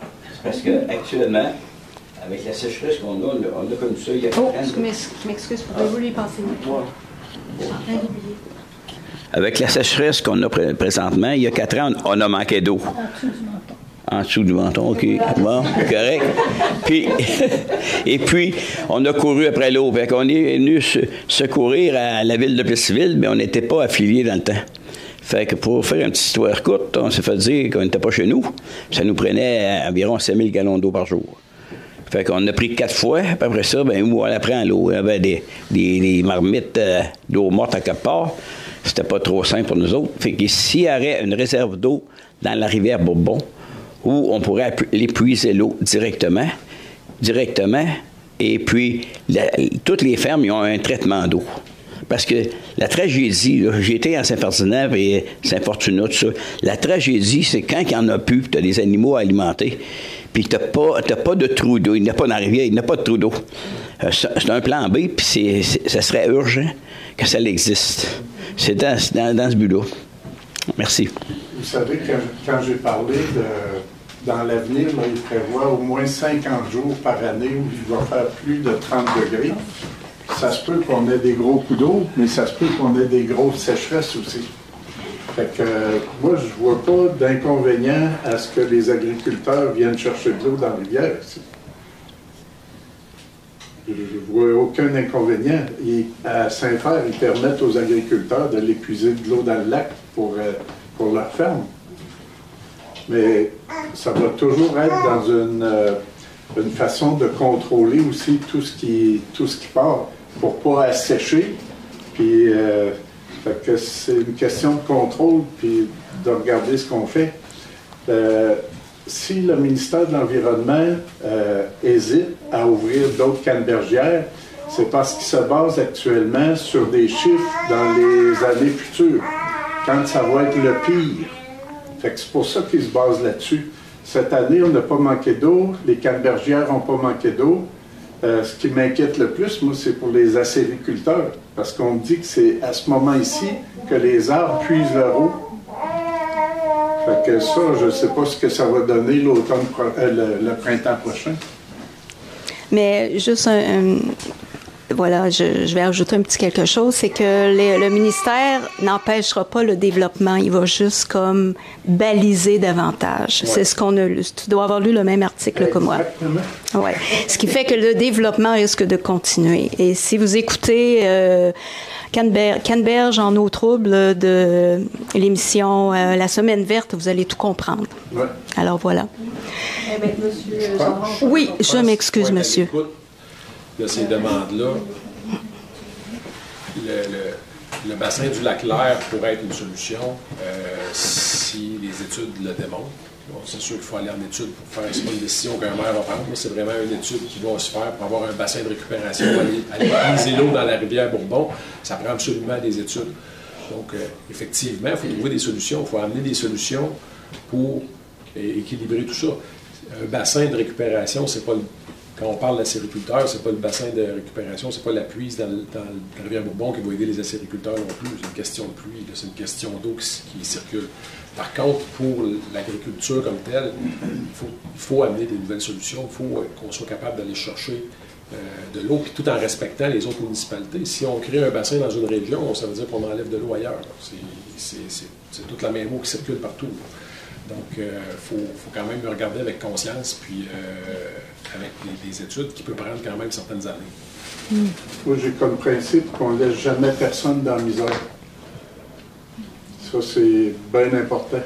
Fait que si on peut aider à quelque part, on va le faire. Et le taux d'amiante, le vérifiez-vous? Ça, c'est un problème. La dame dit le taux d'amiante, est-ce que vous le vérifiez? Oui, on a, notre eau potable est testée à tous les jours. Vous souvenez-vous, quand il y a eu un déversement de cyanure à Lister, on arrête ça tout de suite. On ne prend pas de chance. Il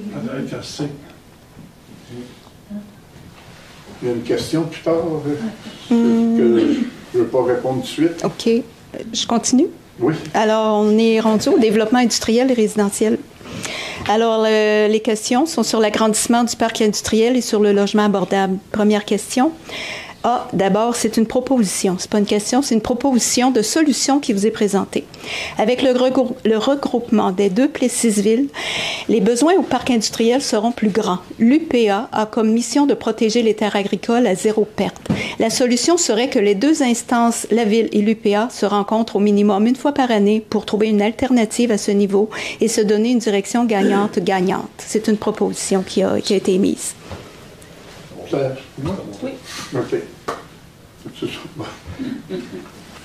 J'ai déjà eu une rencontre avec le président de l'UPA local, justement pour parler de nouvelles façons de travailler. Dans ce que je veux faire pour le développement économique, je veux faire une commission de développement économique. Puis dans cette commission de développement économique-là, j'ai déjà parlé au président de l'UPA, puis je dis, le développement économique, c'est aussi l'agriculture. Fait que sur cette commission-là, j'aimerais ça que quelqu'un de l'UPA y siège. Fait qu'il était en faveur de ça. Je suis en train de perdre le fil. Oui, c'est ça. Fait que ce développement-là, il ne se fait pas tout seul. Il se fait tout le monde ensemble. Puis c'est un tout, le développement économique. Si tu développes des usines, il faut que tu développes le résidentiel. Je fais partie également je suis à plein de places, là, je fais partie de la Société d'habitation de l'Érable. C'est un organisme qui veut développer des habitations abordables. Mais on va y arriver plus tard. OK. On va passer à M. Gendron, puis vous commencerez 2 fois, M. Gendron. C'était la question pour M. Gendron. En fait, c'était pas une question. C'est ça, c'est sur une proposition qui est, dans le fond... avec le regroupement. Oui, c'est ça. Ben, qui est, dans le fond... non, je ne suis pas à la bonne... Moi, c'est parce que moi, je suis pas à la bonne place. Je peux le prendre. Je vais prendre le tien. Oui. En fait, c'est ça. C'est l'idée, dans le fond, qu'il y ait 2 instances, la Ville et l'EPA, qui se rencontrent au moins une fois par année pour trouver une alternative au niveau des enjeux, notamment là, d'élargissement du parc industriel. Dans le fond, c'est le fun que Marc et moi, c'est presque habillé pareil aujourd'hui, parce que moi, matin, j'étais avec M. Daniel Champagne, qui est le président de l'UPA. On a eu une bonne discussion aussi. Puis, ce qui s'est passé au fil des dernières années, c'est qu'il y a quand même eu une cassure avec la Ville de Plessisville puis l'UPA. Ce qui est triste, c'est qu'il y a une cassure au niveau de la relation de discussion. Puis l'idée, c'est de ramener cette discussion-là sur la table avec eux, puis de recréer une relation avec l'UPA, puis de recréer une relation avec avec les idées qui viennent de l'UPA, puis les écouter aussi. Il y a plusieurs gens qui sont convaincus, qui étaient convaincus que la fusion était une très bonne chose pour la région. Avec la discussion de zéro perte de territoire, c'est certain qu'il y a des frictions qui se passent entre le côté agricole, puis il y a tellement peu de terres agricoles disponibles qu'on ne veut pas les perdre. Ça, c'est parfaitement comprenable. Par contre, il y a beaucoup d'enjeux au niveau économique, au niveau régional, qui doivent être discutés avec l'UPA. Il faut rouvrir les discussions, puis il faut avoir des discussions franches et honnêtes avec eux le plus rapidement possible. Puis M. Champagne et moi avons discuté de ça, puis il était très enchanté de la rencontre qu'on a eue, puis c'était quand même très positif pour aller de l'avant vers trouver des solutions, puis nous aider à trouver des solutions. Merci, M. Gendron. La prochaine question, pourquoi prendre de la terre agricole pour agrandir le parc alors qu'on a une pénurie de main-d'œuvre? Si plus de main-d'œuvre, c'est aussi plus de besoins de logement, etc., etc. Monsieur Gendron, c'est votre tour. Bien, c'est la densification qui est importante. C'est que si on s'étale au niveau des industries dans d'autres régions, il va y avoir des problèmes éventuellement. Puis là, il faut regarder ça un peu plus globalement avec la canalisation d'eau. Les usines, les entreprises vont avoir besoin d'eau. Si on s'installe dans un secteur où est-ce qu'il y a un terrain blanc, où est-ce qu'il n'y a pas d'eau qui alimente ce terrain-là, bien, à un moment donné, ça devient plus difficile à... C'est des frais supplémentaires, c'est aussi des pertes de terre parce qu'il va falloir passer la canalisation dans un secteur qui est agricole pour se rendre peut-être dans un secteur blanc. Donc, en densifiant, puis là, on a un parc industriel qui est quand même très bien alimenté présentement en électricité, en eau et en égout. En densifiant, en rapprochant le parc industriel du parc industriel actuel, ça vient réduire les coûts d'alimentation en eau. Puis, la deuxième sous-question, la sous-question qu'il y a dans ça, c'est au niveau du logement. Au niveau du logement pour les travailleurs, parce qu'il y a une pénurie de travailleurs. Présentement, effectivement, il y a une pénurie de logement, il y a une pénurie de travailleurs, puis la pénurie de logement fait en sorte que les logements augmentent. C'est pas nécessairement que les logements coûtent cher parce qu'ils coûtent cher, c'est parce qu'il n'y en a pas assez que les logements augmentent. En ayant plus de logements, on est capable de créer une baisse des prix, éventuellement. C'est le principe de l'offre et de la demande. Donc, il faut viser d'avoir des logements, mais des logements bien réfléchis et bien pensés dans les secteurs névralgiques de la ville pour être capable de faire réduire les coûts. Merci. M. Morin.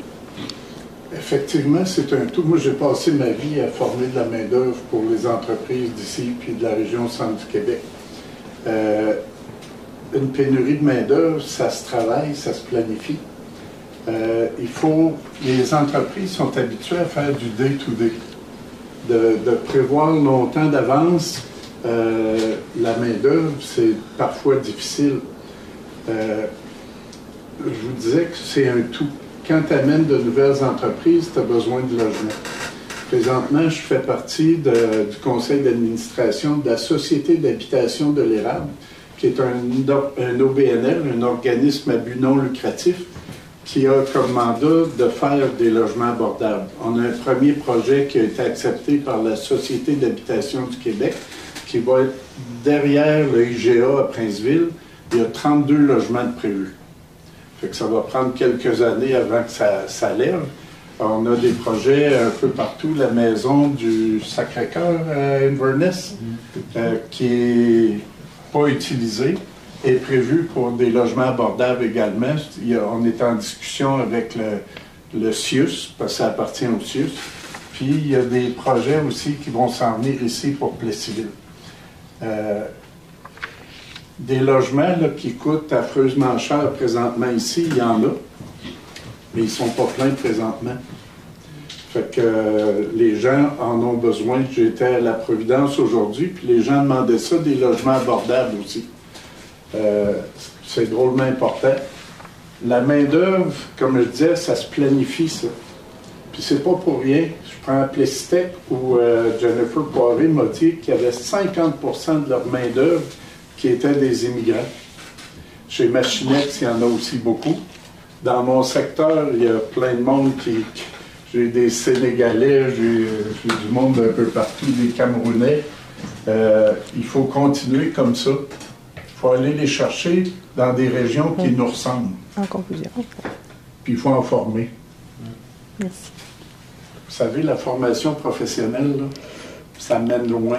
Des fois, quelqu'un qu'on a formé en soudage est devenu entrepreneur, puis avec une grosse shop de soudage. Merci, M. Morin.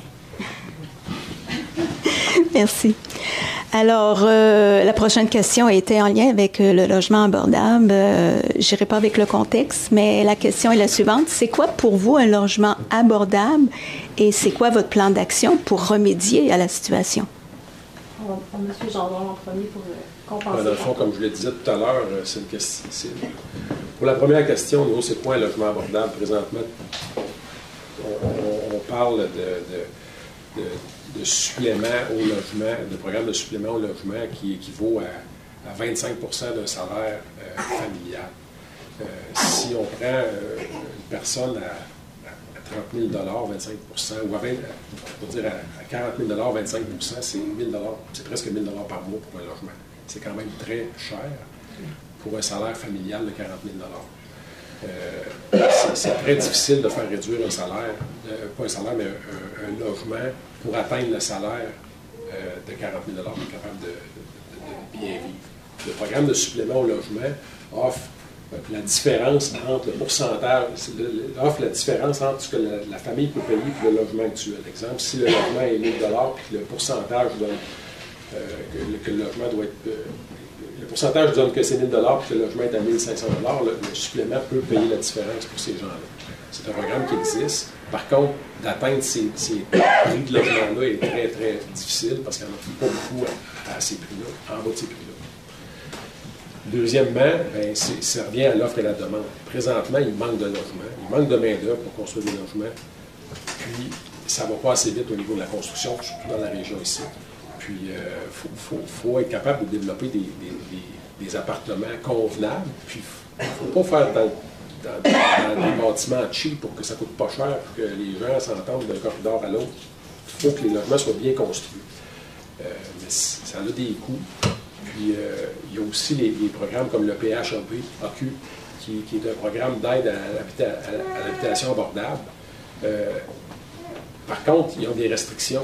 Des restrictions qui font en sorte que, par exemple, il n'y aura pas de subvention si le logement, si la construction est construite avec des fosses septiques ou qu'il n'y a pas d'égout. Donc, il faut être capable de développer un quartier résidentiel pour être capable d'avoir ce type de connexion. Merci. Monsieur Morin, voyons.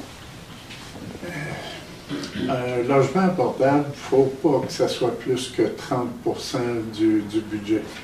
Il y a les entrepreneurs, ce qu'ils me disent, c'est en bas de 1 200 $ par mois, je ne suis pas capable de bâtir un logement. Par contre, il y a des programmes où c'est un tiers, un tiers, un tiers. Un tiers, un organisme gouvernemental, un tiers, la municipalité, puis un tiers, les propriétaires de ces bâtiments-là. J'ai fait partie aussi de l'Office régional d'habitation qui est aujourd'hui regroupé là, pour l'ensemble du centre du Québec. C'est utile pour notre population, pour les gens qui sont moins fortunés, ces logements-là. La SHQ, c'est elle, la Société d'habitation du Québec, je m'excuse des petites abréviations, c'est la SHQ qui va financer en grande partie le projet à Princeville de 32 logements. Fait que ça permet ça, de bâtir à moindre coût. La ville de Princeville, il faut qu'ils mettent de l'argent aussi, amener les infrastructures. Ils peuvent donner des congés de taxes. Il y a toutes sortes de façons pour les villes de faire ça. Mais il faut accepter aussi une des choses à laquelle on se heurte, c'est le pas dans ma cour, comme les éoliennes. Les éoliennes, c'est super beau, mais je ne veux pas ça dans ma cour. Les habitations abordables, on m'a déjà dit, ouais, mais ça amène du drôle de monde.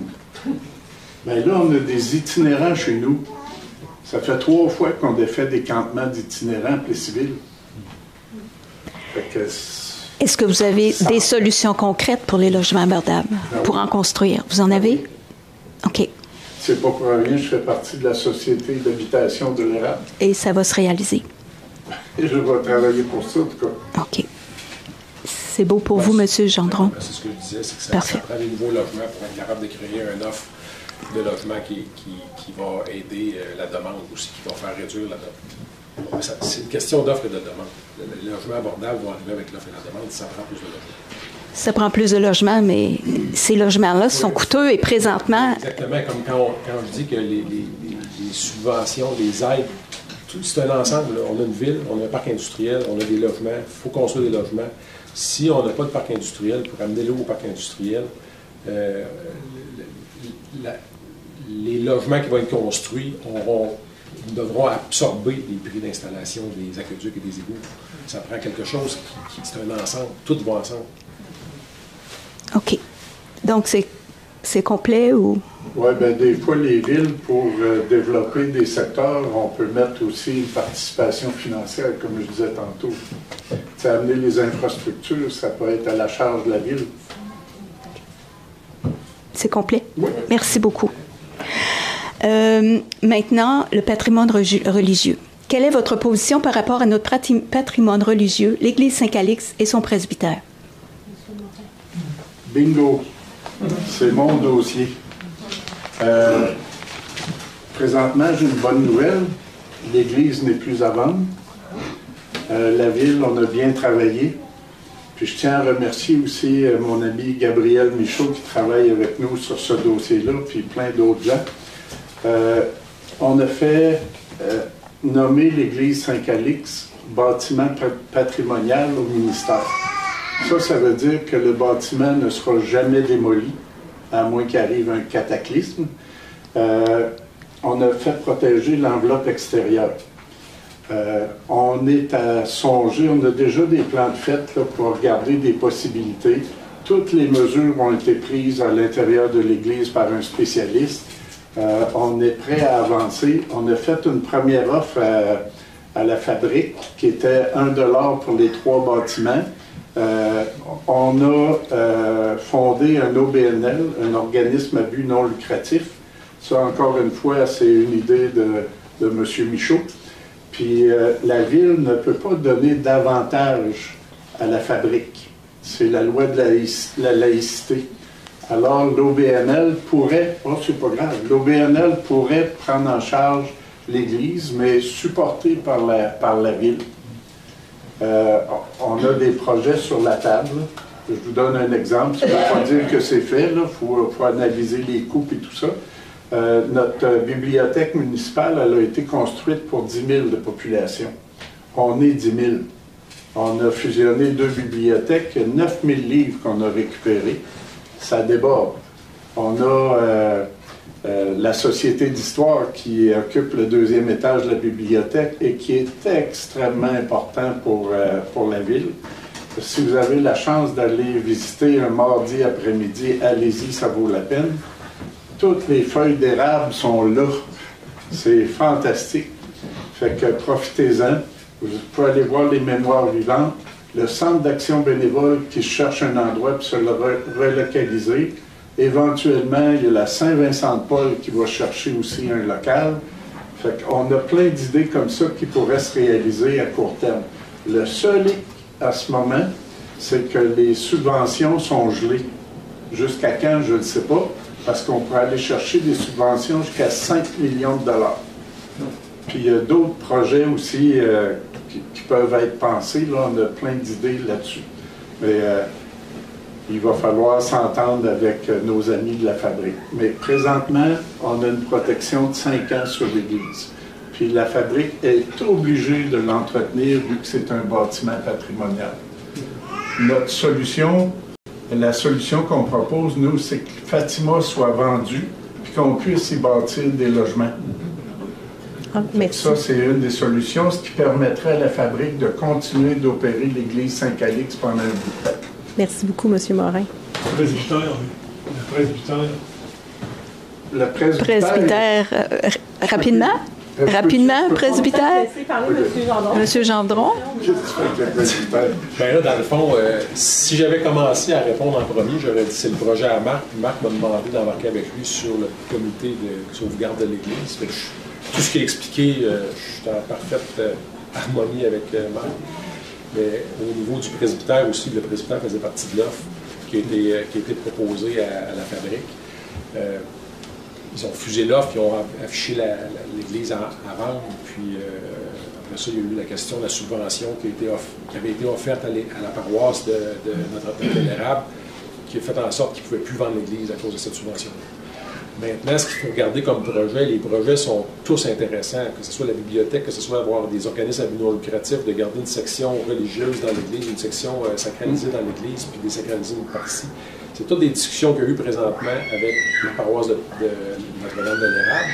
Mais il faut aussi regarder le côté, puis le côté capacité de payer des citoyens de la ville. Ça, c'est très important dans ce projet-là. L'Église a une valeur historique, elle a une valeur patrimoniale. Il n'est pas question que cette Église-là parte, il faut qu'on la garde. Par contre, il y a beaucoup de travaux à faire dessus, il y a beaucoup de rénovations à faire dessus. Si on permet à plusieurs organismes, comme éventuellement la Maison des familles, éventuellement tous les organismes à but non lucratif qui ont été civils, ont des augmentations de loyer incroyables. Il faut être capable d'analyser ce qui va être financièrement possible de faire avec l'Église, mais très rapidement. 5 ans, oui, on a un beau 5 ans avant de nous autres pour le faire, mais il faut absolument qu'on commence à regarder ça très rapidement. Ce qui est possible de faire, puis les coûts qui vont venir avec, et éventuellement d'avoir une réouverture des subventions gouvernementales pour entretenir l'Église et la rénover. Il y a des solutions comme vendre la bâtisse de la bibliothèque actuelle. On aurait un prix de vente, puis on aurait des taxes qu'on récolterait à chaque année qui pourraient être mises sur l'Église. C'est complet. Merci beaucoup. Le prochain point, il n'en reste pas beaucoup, alors je pense qu'on rentre quand même assez bien dans le temps. Transition socio-climatique et adaptation au changement climatique. Donc, la question est sur le plan d'action existant de l'ancienne ville. Voici le contexte. Avant le regroupement, la ville de Plessisville travaillait sur un plan d'action en adaptation au changement... Excusez-moi, je commence à bafouiller. Je recommence. Avant le regroupement, la ville de Plessisville travaillait sur un plan d'action en adaptation au changement climatique. Vous savez qu'un plan d'action en adaptation au changement climatique est un incontournable pour les municipalités. Maintenant, considérant qu'une réflexion s'était amorcée, que des actions ont été répertoriées, qu'il y a des textes qui sont déjà écrits, que des argents ont été investis, la question est la suivante. Dans un premier temps, qu'est-ce que ça représente pour vous tout ce travail et cet investissement qui a été fait en amont avant le regroupement des deux municipalités? Monsieur Gendron. Dans le fond, il y a eu quelques actions qui ont été faites depuis cette action-là. Il y a eu depuis cette demande-là. On parle peut-être entre 30 et 50 actions, mais c'est des actions qui sont quand même minimes. Il faut continuer d'en faire, il faut continuer d'en mettre en place dans la ville. Par contre, les actions qui ont été proposées et mises sur la table, il faut qu'ils soient quand même devancés, il faut qu'ils soient quand même mis de l'avant plus que c'est fait présentement. Il y a beaucoup de propositions qui nous viennent des citoyens.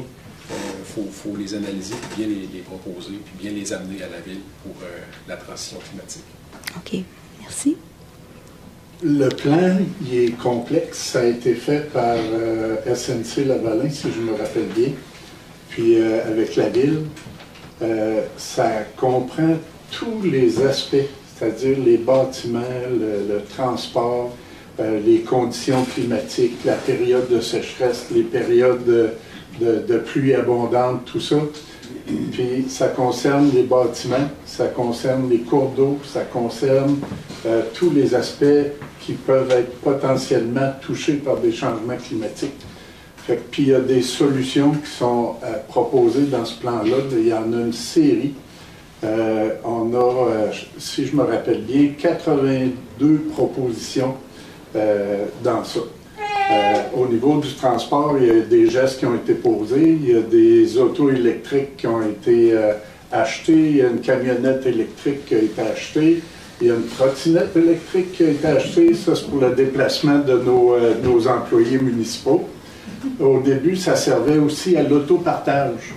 Mais là, comme on a des employés qui sont répartis sur l'ancien bâtiment de la paroisse, puis d'autres ici au centre-ville, d'autres à l'aréna, d'autres dans les garages municipaux, on en a 2 actuellement. Fait que ça ne sert plus présentement à l'autopartage, à moins que je me trompe, ça devenait trop compliqué de gestion. Les ramener en ville pour que les gens puissent l'utiliser la fin de semaine, c'était pas trop possible. On a fait plein d'autres choses. Je parlais du stationnement vert de l'hôtel de ville. Tout est prévu au niveau mécanique aussi. À l'Arena, on a aussi modifié puis régler mieux les systèmes pour consommer moins d'énergie, qu'il y a plein d'actions comme ça qui sont faites régulièrement. Puis c'est toujours dans nos pensées. Nous, végétalisés, que dans le bas de la rue Saint-Louis, c'est une réponse aussi à ce plan-là. Fait qu'il faut tout le temps dans nos pensées qu'on prévoit ce qui va se passer dans le futur. Merci. C'est complet pour vous, M. Gendron. Parfait. Donc, est-ce que ce travail peut être évalué et récupéré en partie pour servir la transition socio-climatique et répondre aux différentes réalités des secteurs urbains et ruraux? Est-ce qu'il est possible de marier, d'aller chercher quelque chose là-dedans pour répondre aux besoins des 2 secteurs? M. Morin. Je dirais oui. Ça va prendre une bonne analyse aussi pour le secteur rural. Il faut regarder exactement, parce que je pense qu'il n'y avait pas au niveau de la paroisse, au niveau rural, des plans comme ça. Il faut absolument qu'on regarde ça, parce que le côté rural aussi va vivre des changements climatiques importants. Ça veut-tu dire des changements de semences? Ça veut-tu dire des changements de culture? Ça veut, Pierre Fortier me disait que là, on a des grosses périodes où c'est l'abondance de la canneberge, mais aux États-Unis, avec les changements climatiques, c'est beaucoup moins bon. Fait que c'est le genre de choses qu'il faut regarder tout le temps, mais il faut voir plus loin que le bout de son nez, parce que ça vient vite. Là. On vit déjà des changements climatiques. C'est impossible qu'on me dit, d'après David Suzuki, de retourner en arrière puis éviter ça. Fait qu'il faut vraiment que tout le monde mette l'épaule à la roue. Et au niveau agricole, il faut s'asseoir. Quand je parlais de ma commission de développement économique, c'est peut-être des choses qui vont se discuter là aussi. M. Gendron? C'est certain que la mise en place de ces actions-là à la ville n'était pas faite à la paroisse, parce que moi j'étais conseiller à la paroisse avant, puis on était un milieu agricole, donc le développement urbain n'existait pas chez nous. Faut quand même prendre conscience que le milieu agricole est très différent du milieu urbain. Il y a des espaces verts, c'est 99% d'espaces verts, puis 4% de rues, puis de trottoirs, ou pas de trottoirs, mais de rues dans le cours. La réduction des bandes, l'élargissement des bandes riveraines cause des problèmes aux agriculteurs. Par contre, c'est pour éviter des problèmes écologiques majeurs. Donc, il y a comme une double analyse à faire en fonction de ça. Il faut quand même respecter le fait que c'est 1% de la population qui nourrit 99% de la population, puis ça, c'est important de respecter ça. Il faut être capable d'amener des solutions viables et durables pour le côté agricole, mais aussi concevoir que le côté urbain doit avoir une qualité de vie, une qualité écologique respectable. Mais tout vient de solutions proposées et analysées par des firmes professionnelles dans ce domaine-là. Moi, je suis un truc qui a toujours penché sur l'expertise des scientifiques. Parce que ça, pour moi, c'est drôlement important. L'éducation a même pris ce penchement-là au cours des années, là, au lieu d'essayer des choses qui ont déjà été essayées ailleurs et qui n'ont pas marché. Regardons les études, puis voyons ce qu'on peut faire de différemment pour que ça marche. Fait que c'est la même chose dans ce domaine-là. Merci beaucoup. On en serait maintenant au mot de la fin. Donc, on va demander à chacun des candidats de conclure en maximum 2 minutes votre dernier pitch à la salle là, en vue de l'élection. Donc, on va commencer avec M. Morin, puis on va terminer avec M. Gendron. Vous avez pu voir, je suis un gars passionné. Je suis un gars dédié à la tâche. Moi, je ne peux pas me permettre d'être trop patient dans le dossier du parc industriel parce qu'on a déjà des entreprises qui regardent ailleurs. Perdre des entreprises, c'est perdre des clients pour les commerces, c'est perdre du monde en masse. Puis ça ne me tente pas. Moi, je veux bâtir, je veux pas détruire. Il faut y aller prudemment, mais il faut tisser des bons liens. Puis ça, c'est une de mes forces, de tisser des liens. Je suis impliqué dans presque tous les comités de la ville. Je suis opérationnel demain matin, aussitôt que les élections sont faites. J'ai des bons liens partout. Puis je suis prêt à travailler avec tous ceux qui vont être élus. Puis dans ma tête, j'ai déjà un bon plan, puis je sais qui va travailler, mais j'ai l'intention de rencontrer chacun des conseillers, chacune des conseillères pour travailler positivement. Fait que c'est là que je m'en vais. Puis comme je vous ai dit, je connais les dossiers, j'ai marché la ville au complet. J'ai des bonnes idées qui m'ont été données par les citoyens et les citoyennes. Il y a des choses qu'on ne voyait pas, mais qu'eux autres, ils voient parce qu'ils y vivent. Puis l'aspect sécurité, c'est sûr que si je suis élu, je vais être sur le comité santé-sécurité à la MRC. C'est une des choses qui me motive d'aller siéger à la MRC parce que je veux que ça marche rondement. Fait que j'ai déjà des liens avec la majorité des maires. Merci. Monsieur Gendron? Moi, j'ai déjà quand même eu le consensus de plusieurs, pas le consensus, mais j'ai quand même plusieurs conseillers qui m'ont appuyé dans ma démarche de me présenter à l'élection, qui ont été déjà réélus, qui sont affichés publiquement. J'ai une bonne relation avec eux. J'ai aussi des conseillers qui ont été, qui sont présentement, avec des gens avec qui je vais travailler très, très bien. Je suis quelqu'un qui s'entend bien quand même avec la majorité de mes intervenants dans tous les départements, dans toutes les entreprises dans lesquelles j'ai travaillé. J'ai une vision globale d'un développement d'une ville qui est assez marquée dans ma carrière. C'est ma force de voir une vision globale, de générer des liens entre des organismes, entre des entreprises, avec des gens, des résidents. Je suis quelqu'un qui travaille très dur, qui travaille très fort pour atteindre les objectifs qu'on me donne. Je n'ai pas eu un mandat dans ma vie d'échouer. On m'a demandé de redresser des entreprises, on m'a demandé de redresser des projets, de ramener des projets qui étaient en déficience, puis de les ramener à l'ordre. On parle de gros projets de construction industrielle, de gros projets de développement de secteurs de résidentiel au niveau construction habitation. J'ai toujours aimé atteindre mes objectifs. J'ai appris avec le temps à avoir une certaine résilience au niveau des difficultés qu'on peut avoir, des difficultés qu'on peut rencontrer au niveau des projets. Puis c'est une chose qui est importante de s'assurer que toutes les parties soient gagnantes dans ces projets-là, surtout pour un projet comme une ville. La fusion, bien qu'elle ait été faite à partir de janvier 2024, elle est encore en cours, elle est encore en évolution. La recette n'a pas été finie de se conclure. On doit continuer à travailler pour s'assurer que les deux parties, les résidents de la Sainte-Paroisse et les résidents de la ville, se comprennent bien et se complètent bien au niveau du développement de la ville. Merci beaucoup, M. Gendron. Merci, un immense merci à tout le monde pour votre présence, votre participation, votre respect.